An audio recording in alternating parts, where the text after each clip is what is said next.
चोपड्यात शिवपंत सत्संग आणि नशामुक्ती कार्यक्रमाला आदिवासी बांधवांची उत्स्फूर्त उपस्थिती। केंद्रीय मंत्री रक्षा खडसे आणि आमदार अमोल जावळे यांची भेट।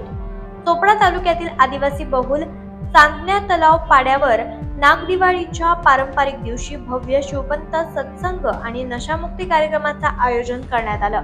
आदिवासी समाजामध्ये शिक्षण, संस्कृतीचा प्रसार आणि व्यसनमुक्तीचा संदेश पोहोचवण्याच्या उद्देशाने हा कार्यक्रम घेण्यात आला। या कार्यक्रमाला तालुक्यातूनच नव्हे तर परराज्यातूनही आदिवासी बांधवांनी मोठ्या प्रमाणावर उपस्थिती दर्शवत उत्स्फूर्त प्रतिसाद दिला। रात्री उशिरापर्यंत चाललेल्या या कार्यक्रमाची विशेषता म्हणजे स्थानिक कला, परंपरा, धर्म आणि व्यसनमुक्तीचा दृढ संदेश यांचा उत्कृष्ट संगम।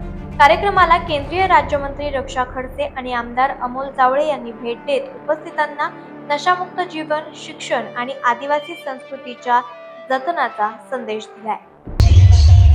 मोजे चांदण्या तलाव या ठिकाणी शिवपंत सत्संग कार्यक्रम व नशामुक्ती कार्यक्रम या ठिकाणी घेण्यात येत आहे, आयोजित आहे की आदिवासी समाजातील जे लागलेलं व्यसन आहे ते कुठंतरी या ठिकाणी थांबावं आणि आदिवासी समाज सुधारावा, त्यांच्यासाठी शिक्षणाचा प्रसार व्हावा आणि एक आदिवासीचे जे संस्कृती त्याचं कुठंतरी चांगल्याचं दर्शन व्हावं, यासाठी हा कार्यक्रम आम्ही दरवर्षी नागदीपावलीच्या दिवशी आयोजित करत असतो।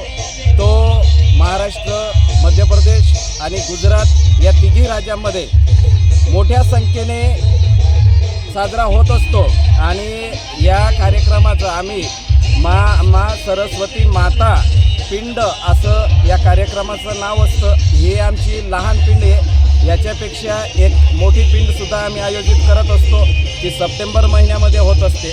आणि या कार्यक्रमाचे जे मुख्य आहेत ती परमपूज्य गुरुवर्य कालूसिंग बाबाजी व सुमली माताजी यांच्या आशीर्वादाने हा कार्यक्रम पार पडत असतो।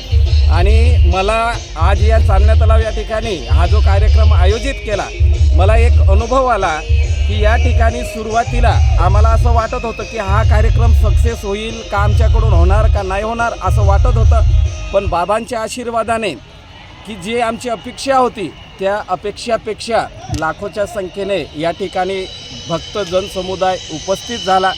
तर या ठिकाणी मी सर्वांचा या ठिकाणचा आयोजक म्हणून सर्वांचं आभार आहे। धन्यवाद। लोकनायक न्यूज